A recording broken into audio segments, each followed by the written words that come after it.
Everyone, welcome to our YouTube channel education hotspot. और अपनी आज की क्लास में हम लोग क्लास 12 सोशियोलॉजी की नेक्स्ट बुक स्टार्ट करने वाले हैं, that is social change and development in India. अपनी फर्स्ट बुक के हम लोग 2 चैप्टर कर चुके हैं एंड आई नो आप लोग बहुत टाइम से वेट कर रहे हैं नेक्स्ट वीडियो का सोशियोलॉजी की। आपके बहुत से कमेंट हैं सोशियोलॉजी के सेक्शन पे।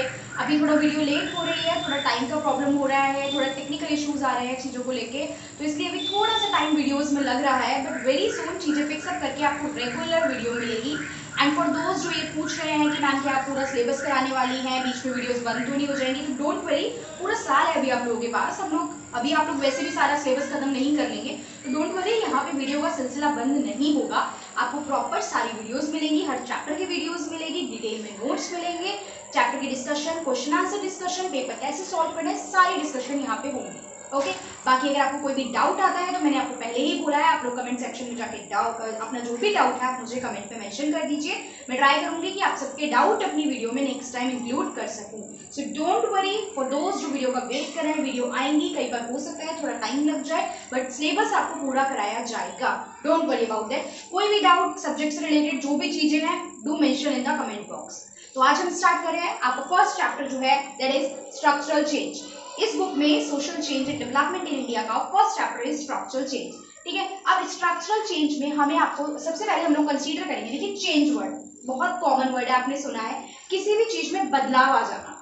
तो ऑल्टरेशन इन एग्जिस्टिंग प्रॉपर्टी या सिचुएशन, कोई भी एग्जिस्टिंग कोई सामान है आपके पास, मतलब प्रॉपर्टी है, या कोई भी सिचुएशन चल रही है, उसमें कुछ भी ऑल्टर हो जाना, बदलाव आ जाना, क्या कहलाता है? चेंज कहलाता है। अब नेक्स्ट वर्ड यहाँ पे हमारे पास स्ट्रक्चरल। तो स्ट्रक्चरल का क्या मतलब है? देखो, स्ट्रक्चरल वर्ड को हम 2 कैटेगरीज में डिवाइड कर सकते हैं। ठीक है, 2 कैटेगरीज की मैं बात करूं तो एक स्ट्रक्चरल की बात हम करते हैं इकोनॉमिक फॉर्म में। इकोनॉमिक फॉर्म में क्या मतलब होता है स्ट्रक्चरल का? हमारी इकोनॉमी 3 पार्ट में, 3 सेक्टर में काम करती है। 10th में भी पढ़ाई है आपने, शायद चैप्टर 9, 10 में आप लोग पढ़ के आए हो। Sectors of economy, primary, secondary and tertiary, agriculture sector, industry sector और सर्विसेज सेक्टर, ये आप लोग पढ़ के आए हैं। तो किसी भी सेक्टर से दूसरे सेक्टर पे शिफ्ट हो जाना, जैसे एग्रीकल्चर में भी बहुत ज्यादा लोग हैं, लेकिन धीरे धीरे अभी सेल्फ रिलायंट इंडिया, आत्मनिर्भर भारत की बात चल रही है, तो बहुत से मैन्युफैक्चरिंग सेक्टर में लोग ज्यादा बढ़ने लगे, लोग अपना काम ज्यादा स्टार्ट करने लगे। तो ये क्या होगा, इस टाइम पे इंडस्ट्री में ज्यादा ग्रोथ देखने को मिलेगी। तो क्या हुआ, एग्रीकल्चर से इंडस्ट्री में ज्यादा ग्रोथ हो जाना, या इंडस्ट्री से सर्विस सेक्टर की तरफ मूव कर जाना, इस तरीके के चेंज को क्या कहेंगे हम लोग? Economic structural change. वही सोशल की बात करें, सोसाइटी की बात करें, तो किस तरीके के चेंज? कुछ सोशल रिलेशनशिप में चेंज आ जाना, कास्ट, किनशिप, फैमिली, एजुकेशन, इन सब सेक्टर में किसी भी तरीके का चेंज आना। कास्ट क्या होती है हमारे इंडिया में, कास्ट हायरार्की क्या है, किनशिप क्या है, फैमिली एंड फैमिली के टाइप्स क्या है, ये सब 11th में आपने डिटेल में पढ़े होंगे, यहाँ पे आपको नहीं समझने हैं। तो वही यहाँ पे बताने का मतलब है कि इन सब चीजों में चेंज आ जाना क्या कहलाता है? Structural change. अब स्ट्रक्चरल चेंज जो है, हम दोनों को कंबाइंड बेस लेके चलेंगे, और यहाँ पे जो आपकी बात की गई है वो बात की गई है आपके मॉडर्न इंडिया की। मॉडर्न इंडिया हिस्ट्री का कंसेप्ट है। मॉडर्न इंडिया छोटी क्लासेस में भी जब आप लोग पढ़ते हो हिस्ट्री, तब आपको बताया जाता है कि ब्रिटिशर जब इंडिया में आए, ठीक है, ब्रिटिशर इंडिया में 1600 में, मैं स्पेसिफिकली ब्रिटिशर की बात कर रही हूँ, 1600 में ईस्ट इंडिया कंपनी लगा के इंडिया में ट्रेड करने आए, बिजनेस करा, बिजनेस करते करते हमारी पॉलिटिक्स में घुसे, पॉलिटिक्स में घुस के हमारे सारे एरिया पे कब्जा करा, और फिर हमारे सर पे चढ़ के बैठ गए, और इतने साल तक उन्होंने हम पे राज करा। ओके, तो ये सारी कहानी जो थी, इस टाइम को हम लोग क्या कहते हैं कि हमने कॉलोनियल एक्सपीरियंस करा। अब कॉलोनियल वर्ड का मतलब, कॉलोनियलिज्म होता क्या है, कॉलोनियलाइजेशन क्या होता है, ये सब अभी हम लोग थोड़ी देर बाद देखेंगे। आप कॉलोनियल वर्ड आते ही इतना समझो कि ब्रिटिशर हमारे सर पे बैठे हुए हैं राज करने के लिए, और इंडियंस से अपने अकॉर्डिंग सारे काम करवा रहे हैं। तो the thing is, modern history जब कॉलोनियल एक्सपीरियंस था, तो हमने 2 बातें ऑब्जर्व करी। वो 2 बातें क्या थी? The first thing is, modern ideas came through colonialism. जो मॉडर्न आइडियाज हैं, जितने भी modern ideas, modern in terms of education, modern in terms of health, modern in term of infrastructure, railways वगैरह बन रही थी, रोड प्रॉपर तरीके की बन रही थी, ये सब किस वजह से हो रहा था? कॉलोनियल एक्सपीरियंस की वजह से। ब्रिटिशर थे तो वो कर रहे थे। एक बात तो हमने ये देखी। दूसरी चीज हमने देखी कि ये जो आइडियाज थे, ये जो मॉडर्न आइडियाज थे, ये कॉन्ट्राडिक्टरी थे और पैराडॉक्सिकल थे। कॉन्ट्राडिक्टरी मतलब ये बात कुछ और कह रही है और एक्चुअल में पोजीशन कुछ और है, अपनी ही बातों को कॉन्ट्राडिक्ट, काट रहे हैं। और पैराडॉक्सिकल का मतलब अगर मैं देखूं तो पैराडॉक्सिकल मतलब होता है हार्ड टू बिलीव, जिस बात पे यकीन करना इतना आसान नहीं होता। तो ये आइडियाज इस तरीके से थे। कैसे, एक एग्जांपल लेंगे, आपकी बुक में भी ये एग्जांपल लिखा हुआ है कि ब्रिटिशर की बात करते हैं तो ब्रिटिशर के टाइम पे जो एजुकेशन दी जाती थी, जो बातें सिखाई जाती थी, वो होती थी लिबरलिज्म से रिलेटेड। वो हमें लिबरलिज्म पढ़ाती थी, फ्रीडम के बारे में बताती थी, वेस्टर्न लिबरलिज्म क्या होता है। लेकिन अगर एक्चुअल में हम देखें तो इंडिया में क्या सिचुएशन थी, इंडिया में था कॉलोनिज्म, ब्रिटिशर हम पे राज करके बैठे हैं, हमारे पास फ्रीडम ही नहीं थी।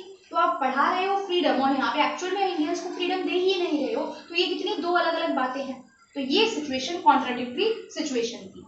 नेक्स्ट हम लोग बात करते हैं कि ये जो पैराडॉक्सिकल थिंकिंग की मैंने बात करी कि बोल कुछ और रहे हो, दिख कुछ और रहा है, हो कुछ और रहा है, तो उससे क्या हो रहा था, उसके क्या इम्पैक्ट पड़े। देखो अब लोगों को समझ में आएगा, लोग पढ़ रहे हैं ना, अवेयर हो रहे हो। जैसे फॉर एग्जांपल मैं आपको आज 10 तरीके की सरकारी पॉलिसीज बता दूं कि सरकार के लिए सरकार आपके लिए ये भी करती है, ये भी पॉलिसी है, ये भी पॉलिसी, आप ऐसे यहाँ से पैसा ले सकते हो। तो अब आप अवेयर हो गए हो, अब आप पढ़े लिखे हो गए हो, अब आप लड़ोगे जाके लोगों से, अब आप बोलोगे कि भैया ये तो हमारा राइट है, ये तो हमारा राइट है, ये तो आपको देना ही पड़ेगा, ठीक है। तो पता नहीं, जैसे कंज्यूमर अवेयरनेस है, आपको पता ही नहीं था जब तक कि ये चीज अगर मुझे गलत ऑफर की जा रही है तो मैं इनके खिलाफ कंज्यूमर कोर्ट में केस कर सकता हूँ, तब तक सब चुप थे। लेकिन आज की डेट में आपको पता है अगर मुझे गलत ऑफर करोगे मैं कंज्यूमर सेल में जाके कंप्लेन करूंगा, मैं मीडिया का यूज करूंगा। तो दैट्स क्यों, ये सब क्यों है, why this is happening, because you are aware about the fact. तो यहाँ पे जब जो नॉर्मल लोग थे वो पढ़ रहे थे तो क्या हो रहा था, सोशल रिफॉर्म आ रहे थे, सामाजिक बदलाव के लिए रिफॉर्म कर रहे थे लोग कि जमींदारी सिस्टम खत्म करो, हम क्यों पैसा दें, हम अल्टीमेटली हम फंस रहे हैं। तो अलग अलग जगह पे लोग बहुत सारे तरीके के रिवोल्ट कर रहे थे, जैसे सती प्रथा, ये सारी चीजों के टुवर्ड्स रिवोल्ट किया जा रहा था, लोग पढ़ के जब सीख रहे थे। तो नेशनलिस्ट मूवमेंट स्टार्ट हो गया था, लॉज में बदलाव आ रहे थे, नए नए कानूनों की मांग की जा रही थी। हमने बोल दिया था कि भैया हमें स्वराज चाहिए, पूर्ण स्वराज हमने डिक्लेयर कर दिया था। एक टाइम तक जाते जाते हमने कह दिया था कि हम पूर्ण स्वराज लेंगे, आधी अधूरी भीख की आजादी नहीं लेंगे, क्योंकि हमें भी लिबर्टी इक्वालिटी का राइट है। तो यहाँ पे हमने अपनी कॉन्स्टिट्यूशन बनाने की भी खुद डिमांड कर दी थी कि we will make our constitution by ourselves, हम खुद का कॉन्स्टिट्यूशन बनाएंगे। ओके, उसके अलावा इंडस्ट्री और एग्रीकल्चर में भी बहुत सारे चेंज, मैंने बताया जमींदारी सिस्टम और ये सारे सिस्टम, हल वाले, डियोत वाले, इन सब में चेंज की बात की जा रही थी। सिटीज एंड विलेजेस में भी थोड़े बहुत रिफॉर्म हमें देखने को मिल रहे थे कि नए तरीके से हम चीजों को इंट्रोड्यूस करेंगे। तो ये तो इसके इम्पैक्ट थे।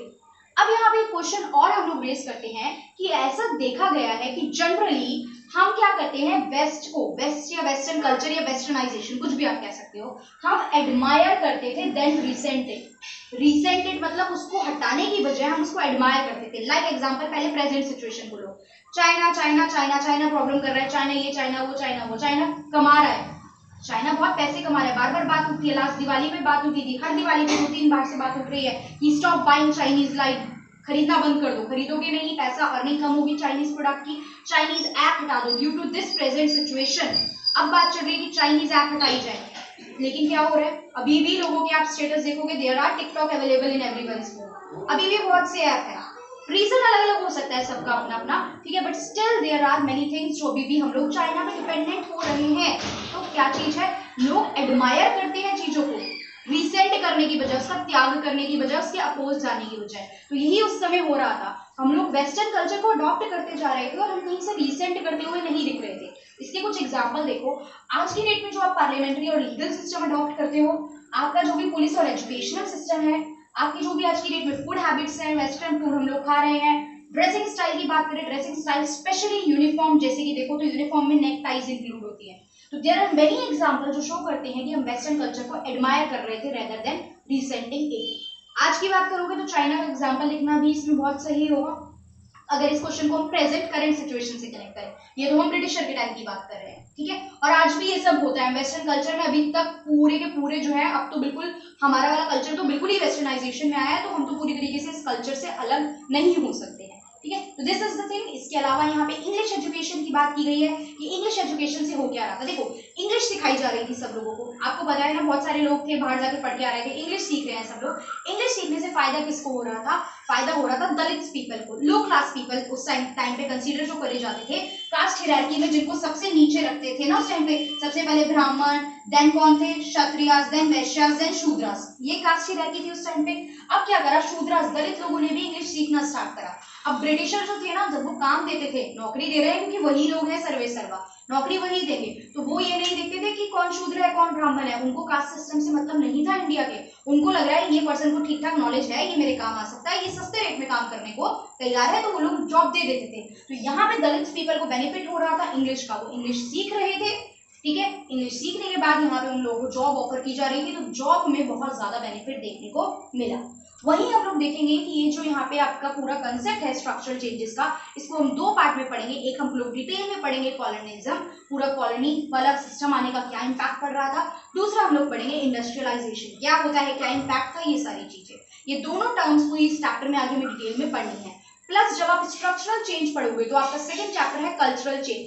कल्चर को आप यहाँ से अलग नहीं कर सकते हो। स्ट्रक्चरल चेंज में आप लोग देखो, कास्ट, किनशिप, फैमिली, एजुकेशन, सब चीजों के बारे में पढ़ना है आपको। तो जब इनको पढ़ोगे तो क्या कल्चर को अलग रख सकते हो? नहीं। तो structural change and cultural change inter related है, एक को पढ़ोगे तो दूसरे के बारे में हमें स्टडी करनी ही पड़ेगी। यहाँ तक हमने अपनी आज की क्लास में देखा।